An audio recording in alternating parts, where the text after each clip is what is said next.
What's up, comic fam? Comic fans, it's new comic book day. Whole time we're gonna go through the books I picked up. We're gonna review the ones I read. Plus, I'm gonna show you some of the other purchases I made this week. We're gonna do it right after this. Spartans! What is your profession? Welcome back, welcome back, welcome back. All right, so let's get into those books that I purchased. And if you listen, there's an orchestra happening right outside my window.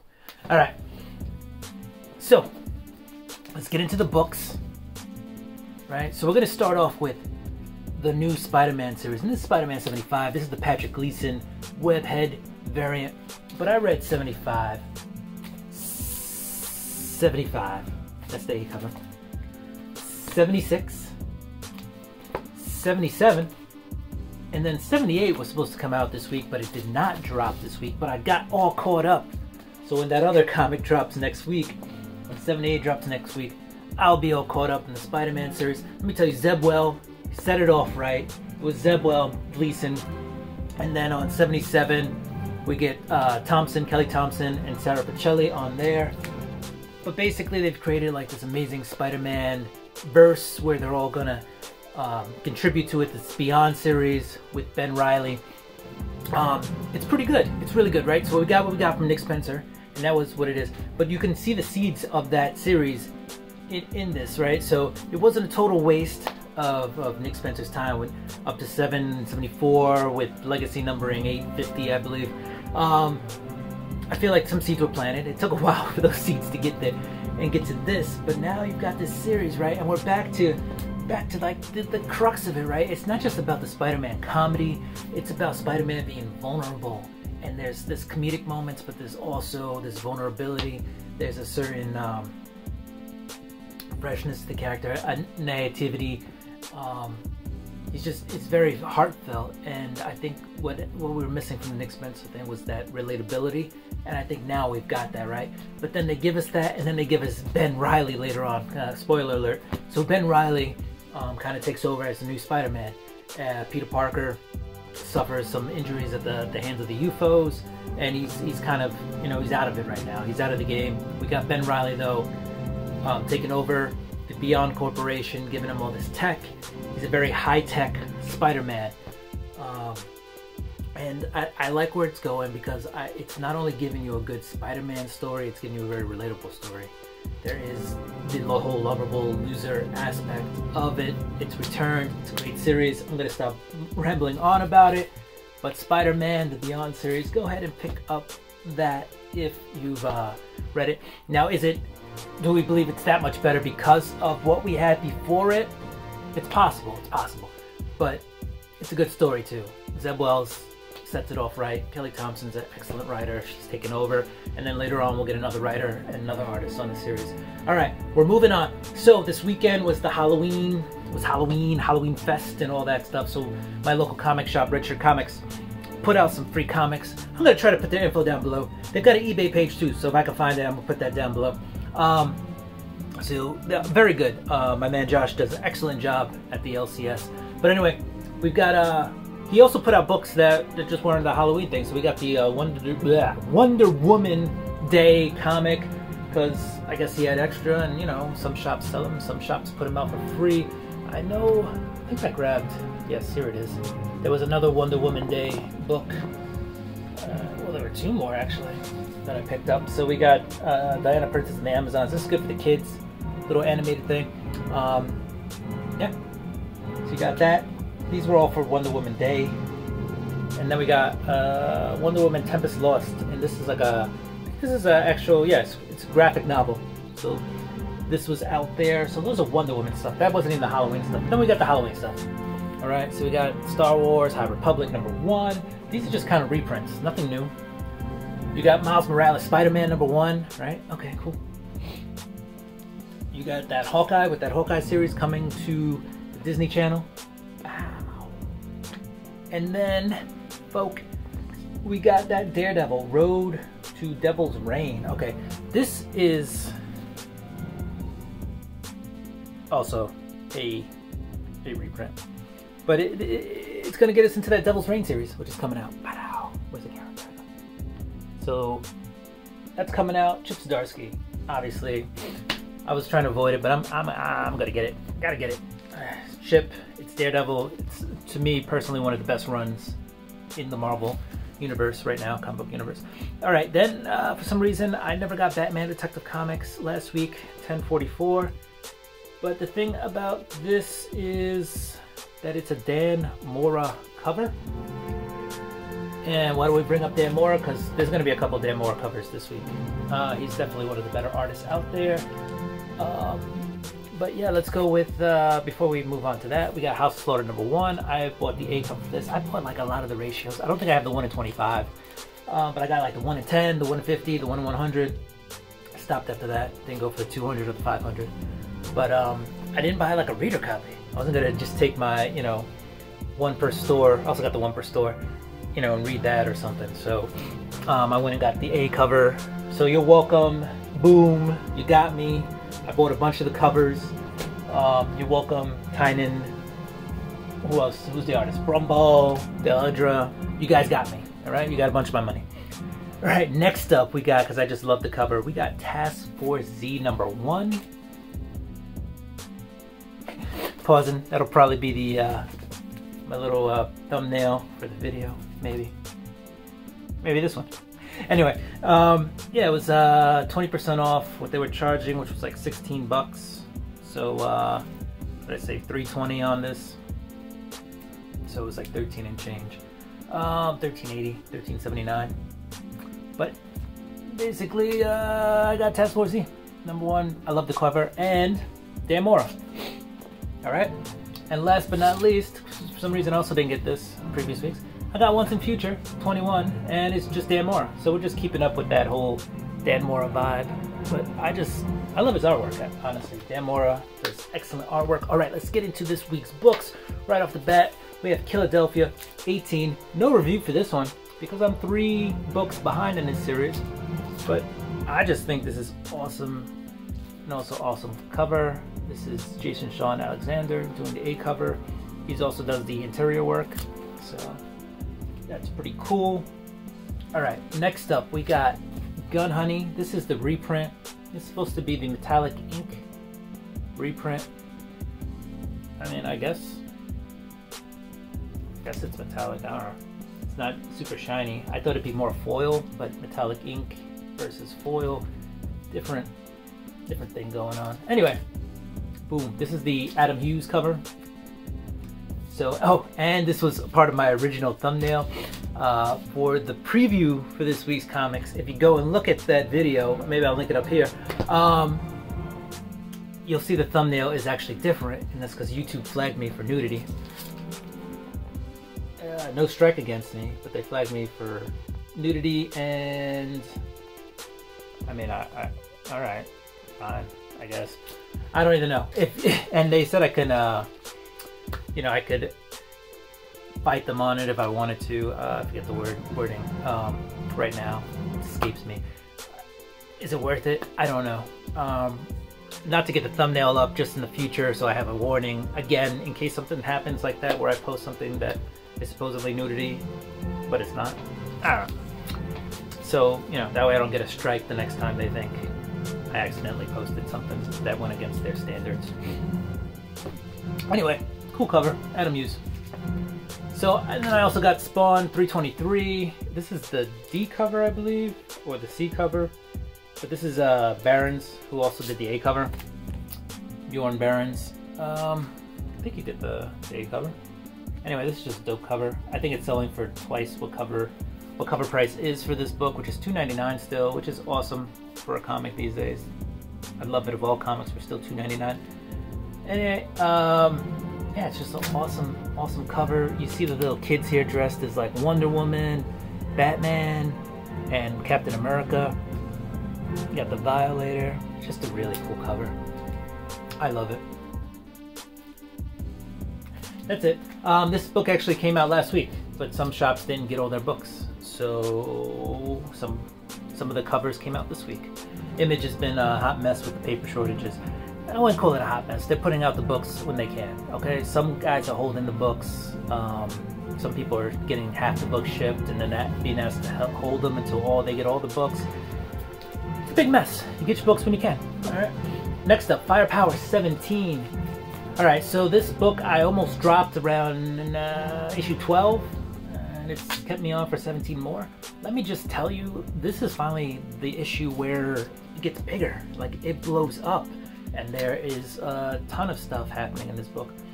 Without giving too much away, we have the fight I think that everybody was kind of hoping would come, and even this fight was a little bit toned down. I think when we hope for these grand scale fights, but there was grand scale action in this book, okay? So Firepower 17, if you fell off but you kind of still know what's happening, you can pick back up here. And if you want to pick up where the action happens, this is also a good one. You could pick up 16 too. That might help you. So 16, 17, boom. But this world has now entered a much larger scale. We're outside of that home dynamic of the family, right? If you don't know about this book, it's about a family and the dad has this firepower. He has the ability to shoot fireballs, which is considered a big thing according to the temple he comes from. And you know, there's a big fight, and they basically thought they won, but then there's like there's this mythical aspect of this serpent god, and he pretty much shows up, and stuff gets turned sideways, and we get big action. All right. Here's a book that I actually enjoyed the first run of it, and now it's in a second part. It's also got some Netflix ties, right? So this is Mark Miller, Stuart Immonen. This is The Magic Order 2, okay? And it's about, you know, these wizards, magicians who keep things going as they should in the world, right? They keep other wizards, warlocks, whatever, magical entities from doing bad things. And, you know, they're kind of the police of the world. So this is The Magic Order 2, issue 1, Mark Miller, Stuart Immonen. Excellent writing, excellent art. I'm digging it. And I got the 1 per store variant. Cool. It was, I think, 20% off, and it was $7. So it was a little bit less than that after discounts. This is the 1 per store. It's got some Netflix stuff. Who knows if it ever blows up? I paid basically $5 for a book that could, you know, exponentially expand, and it's a 1 per store. So I think out of all, I don't know how many were ordered, the A covers or the B covers, but I think out of all the books, this might be the rarest one to own. So we have Magic Order 2, the 1 per store variant, and there is a 1 in 10 variant which has a silver border. So this one has a gold border, and then there is a silver bordered one, okay? And we've been going through the, these are all the indie books, all right? So we're up to my last indie book, and this is the one I think has one grade A potential as a spec buy, but also just a really cool story with a really good team on it, all right? So we got Chip Zdarsky, who does a million things, including the Daredevil run, which I love Daredevil. So, you know, when we had that Daredevil book here that I was talking about, which is just the reprint of earlier stuff, right? And this is Chip Zdarsky right here. Oof. And he's going to do that Devil's Reign stuff. But Chip Zdarsky also has time to do his own thing. And this is Jacob Phillips also. He's been doing that Texas Blood, which is really good. It's on a second arc. Excellent arc. I think it's better than the first arc. The first arc will introduce you to the characters. And you might be like, oh, this sucks. When you get to the second arc, and I don't want to say it sucked. All right, it was good writing, good art. It was just a very slow burn. Very slow burn. And the payoff was okay. But here we have these two guys teaming up to write New Burn, and he's a detective, private investigator for all the criminal organizations in New York, which kind of makes him untouchable. And part of the reason I bought this, being a native New Yorker, right? NYPD, right on the cover. And so when a crime is committed, somebody's killed, you know, murdered, something gets stolen, there's some crime to solve, he gets called in by those criminal organizations, and he goes and he does the cops some favors, you know, gives them some perps, gives them some info, but they let him onto the crime scene, and he gets to solve the crime. And what's really cool about this is they ask him, why do you work for the bad guys as a private investigator? You were once a cop. And he says, you know, something along the lines of, when I was a cop, if I had worked for them, I'd be dirty. So right now he's just really, you know, he's doing it on his own terms. He's not dirty. He's getting paid to do this work. He's a criminal investigator. He's not breaking any laws. He's just finding out info for the guys who break the law. What's really interesting too is he must make money doing this, right? He talks to the crime. Well, first of all, he's got some respect. He talks to the crime lords as if, you know, as an equal. And they're like, well, you can't talk to me like this. And he's like, ah, whatever, because he's untouchable. Because nobody will touch him because of the job he does for the organizations. The other thing is he has a car and a chauffeur. So I was like, man, this dude is making some money. So it's not like the broke cop who's desperate for, you know, he needs the money because he's got some hang up or some addiction or something like that. This is just a guy who's chosen to do the job. Now it might sound boring. It might sound boring, right?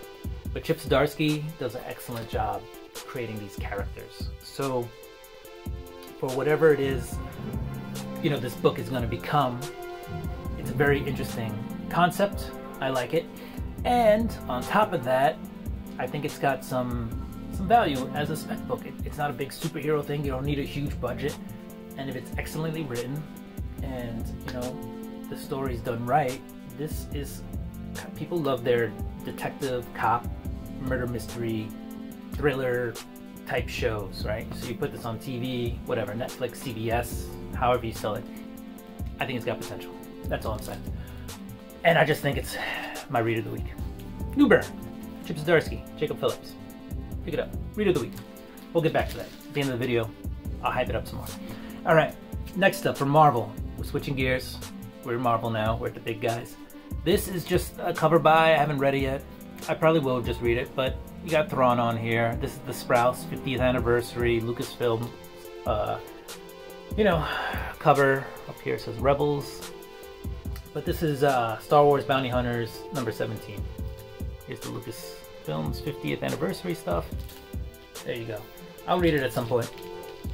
But here's another book I didn't read. Well, I didn't read this version, but this is the second print of The Death of Doctor Strange. This is the Lee Garbett cover. Oof. I think it's pretty dope. Look at the colors on there. All right. You know, after the, you know, the Steve Ditko way he did the books. Here's another book. Unread. But this is also a second print. And this is Moon Knight, number 3. This is the first appearance of Hunter's Moon. Beware the rise of Hunter's Moon. All right. So, a lot of second prints and cover buys this week. And I've been doing that. Maybe I'll slow down at some point. Save myself some ducats. We'll see. All right, we got Marauders number 25, right? This is Jerry Dugan. He's also writing the main X-Men series these days. And Phil Noto on art. I love this. This is the White Queen here on the cover. But you also got the Red Queen, who's Kitty Pryde. And she's just bad ass in this book, right? I love what they're doing with the character. You also got Bishop, you got Iceman, you got Sebastian Shaw. Basically, they're in space, and this alien guy, right, wants the ship that they stole. It's got some psychic powers that control it, and he jettisons them into space. Iceman comes to the rescue. It's all about like how they keep themselves from dying, right, in space. And then the rest of the story is about them getting back to the ship, dealing with this alien dude. It's pretty bad. It's pretty badass. Not bad. It's badass. It's bad. Badass mother. All right. Just so cool. It's a really cool story. It is my favorite X title. Okay, Marauders, favorite X title. Check it out if you can. I enjoy it. And the guy who's writing the main X-Men title is also writing Marauders, so you can't go wrong. All right. Last up, and this is DC. This is the only like new book of the week I bought. This is Batman. This is issue 116. This is James Tynion. You got Becky Cloonan writing the side story. Jorge Jimenez is in here. He's doing the art. It's I don't know. This is an awesome cover, right? And this cover, there's no like particular scene where they're all together like this, but all these characters are in the book, right? This is all coming to a head. This is all tying up Fear State, heading into what happened with Future State. Yeah, excellent writing, excellent art. You got a lot of stuff happening in here. Scarecrow is there. Peacemaker 1 finally becomes who he's meant to be. Like, you see it, the transformation into like that machine that is like, I can solve all problems. I am the Alpha and the Omega. We don't need you, Batman. We don't need any vigilantes because I am going to solve all of Gotham's issues. We have that happening in this book, right? Miracle Molly starts to take a role where she starts to help a lot here, helping the Batman. Harley, Poison Ivy kind of having a thing where these peacemakers are going after Poison Ivy, and she's basically got her roots in the undercarriage of the city, and at any moment she can just tear the city down. And I don't think they realize that.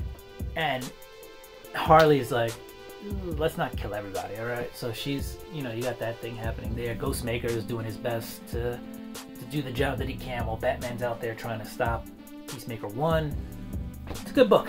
A lot of stuff in there, but it's all been built up to here, right? It's not like a little bit piece here, there, and then boom, we'll just vomit all this stuff on you. No, it's been a progression, and they give us more and more, and, you know, now we've got this huge thing, but it's not like, where did all this come from? We've been given all this. We know what's happening. There's just a lot of action in this book, all right? All right, comic fans, don't forget to like, subscribe, hit the notification bell. Go ahead and give me a thumbs up if you like the content. Comment down below. Share this with your friends if you think they'll enjoy it. Do what you do. I'ma do what I do. I'ma get ready for next week's books. Peace!